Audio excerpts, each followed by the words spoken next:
اور بات خاص طور پہ کہ ایسا نہیں ہے کہ صرف نسبی فضیلتیں عطا کی تو سب کچھ جو ہے وہ اپنا آرام و آسائش کے ساتھ مل گیا، تکالیف بھی پھر اسی لیول کی آپ نے برداشت کی اور دیکھیں، وہ بھی ذرا بتائیے جن ہاتھوں میں، جن دستہائے مبارک میں آپ کی تربیت ہوئی، یعنی وہ کون کون سی ہستیاں اور کس کس یعنی مقام کی ہستیاں تھیں، بتائیے ذرا۔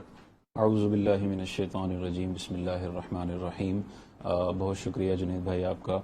اللہ تبارک و تعالی نے تاجدار کائنات کی نواسی کو حضرت ام کلثوم بنت علی سلام اللہ علیہ کو بے مثل و بے مثال رفعتیں عطا فرمائی ہیں، اور جہاں تک نسبتوں کا تعلق ہے تو ایسے مقدس رشتے، ایسی مقدس نسبتیں آپ کو عطا کی گئیں کہ کائنات میں صرف چند خواتین ہی ہیں جنہیں اللہ تبارک و تعالی نے اتنی عظیم نسبتیں عطا فرمائیں، اور ان نسبتوں کی کیا عظمت ہے قرآن مجید کی ایک آیت پاک سے ہمیں پتہ چلتا ہے کہ حضرت خضر علیہ الصلوۃ والسلام جب اس بستی سے گزرتے ہیں جہاں کے لوگ مہمان نوازی سے انکار کر دیتے ہیں، اس کے باوجود بھی آپ ایک گرتی ہوئی دیوار کو معجزاتی طور پر درست فرماتے ہیں، تو موسیٰ علیہ السلام فرماتے ہیں کہ یہ آپ نے کیوں کیا، آپ اس کے بدلے اجرت قبول کر لیتے۔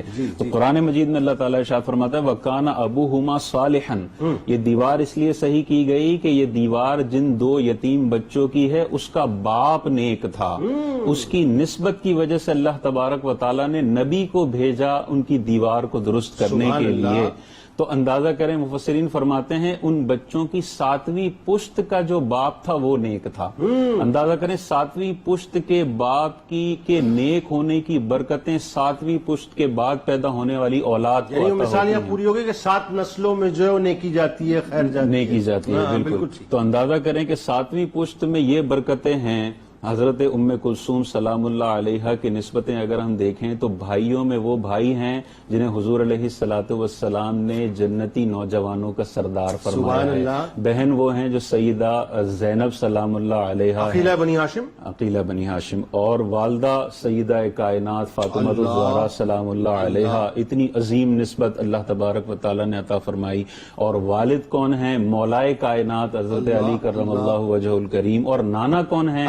تاجدار کائنات، سیدہ کائنات، مولائے کائنات اور تاجدار کائنات کی نسبتیں۔ اور نانی جان محسنہ اسلام، خاتون اول اسلام حضرت خدیجہ الکبریٰ سلام اللہ علیہ۔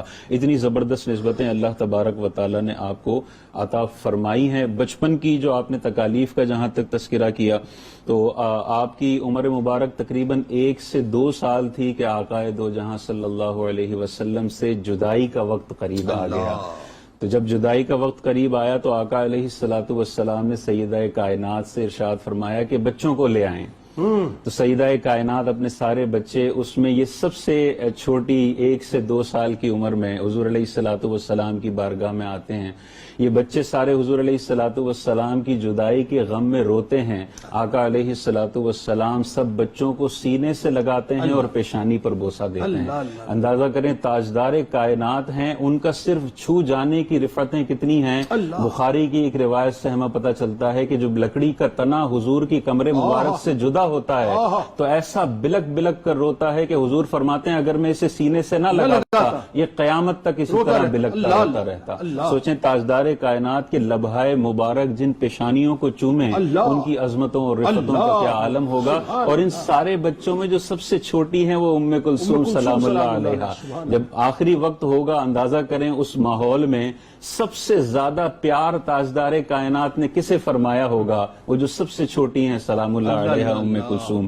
یہ بچپن میں حضرت تاجدار کائنات کے وصال کا معاملہ ہے جو ایک غم آپ کے لیے۔ اسی طرح تقریباً 1 سے 2 سال 6 ماہ کے بعد آپ کی والدہ سیدہ کائنات فاطمہ الزہرا سلام اللہ علیہ کا بھی وصال ہو جاتا ہے صرف 6 ماہ میں۔ اب والدہ کا انتقال ہو جانا 1 یا 2 سال کی عمر میں یہ بچے کے لیے بہت بڑی آزمائش ہے۔ آپ نے اس آزمائش پر بھی پورا اتر کر دکھایا۔ اسی طرح 31 سال تقریباً عمر ہے کہ آپ کے والد جن کی آپ تربیت میں 31 سال تک رہی، مولائے کائنات حضرت علی کرم اللہ وجہ الکریم، آپ کا بھی وصال ہو جاتا ہے، اور تقریباً 41 سال کی آپ کی عمر ہے تو امام حسن رضی اللہ تعالیٰ عنہ، امام حسن علیہ الصلوۃ والسلام کی شہادت ہوتی ہے۔ یہ سارے مراحل اور یہ ساری تکالیف آپ دیکھتی ہیں۔ آج کل کے دور میں ہمارے اعتبار سے کیا سیکھنے کے لیے ہے کہ یہ آزمائشیں اللہ تبارک و تعالیٰ نے اپنے عظیم بندوں کے ساتھ بھی فرمائی ہیں۔ تو اس دور میں اگر کسی کی والدہ کا انتقال جلدی ہوتا ہے، والد کا انتقال جلدی ہوتا ہے، وہ ناشکری کا مظاہرہ نہ کرے۔ اس امت کی عظیم ہستیوں کو اللہ تعالیٰ نے ان آزمائشوں میں ڈالا ہے۔ آپ کی تربیت پہلے تو آقا علیہ الصلوۃ والسلام کو دیکھا، آپ کا بوسہ کا شرف عطا ہوا، یہ انسان کی تربیت کے لیے سب سے بہترین ایک جو ہے وہ اللہ تعالیٰ نے انعام عطا فرمایا۔ پھر مولا کائنات کی تربیت میں آپ رہتی ہیں، وہ مولا کائنات جن کے لیے اللہ تبارک و تعالیٰ سورج کو پھیرتا ہے کہ مولا کائنات کی عصر کی نماز نکل چکی ہے۔ اتنی عظمتوں والی شخصیت کی تربیت میں آپ رہتی ہیں۔ اور ایک بڑا خوبصورت واقعہ ہے حضرت علی کا، حضرت ام کلثوم کے ساتھ، کہ ام کلثوم حضرت علی کے لیے دسترخوان بچھاتی ہیں، اس میں 3 چیزیں رکھتی ہیں، جو کی روٹی، دودھ اور نمک۔ حضرت مولا کائنات نے کیسی بے مثل تربیت فرمائی۔ آپ آتے ہیں دسترخوان پر 2 اشیاء دیکھ کر روتے ہیں اور فرماتے ہیں کہ 2 اشیاء جب تک ہوں گی میں کھانا تناول نہیں فرماؤں گا۔ تو حضرت ام کلثوم سلام اللہ علیہا دودھ کو صدقہ کرتی ہیں، اس کے بعد دسترخوان پر مولا کائنات تشریف لاتے ہیں۔ تو یہ بے مثل و بے مثال تربیت منتقل کی، اور حضرت فاطمہ الزہرا کی تصویر تھی آپ، اور بے مثل سخاوت جمیل کرنے والی۔ تھی، بلکہ اوصاف و محاسن پہ بات میں نے کہا نا تشنگی رہے گی، کیونکہ ظاہر ہے یہ برکتیں کچھ اور ہوتی ہیں ذکر کی۔ ناظرین کرام ہمارے ساتھ رہیے۔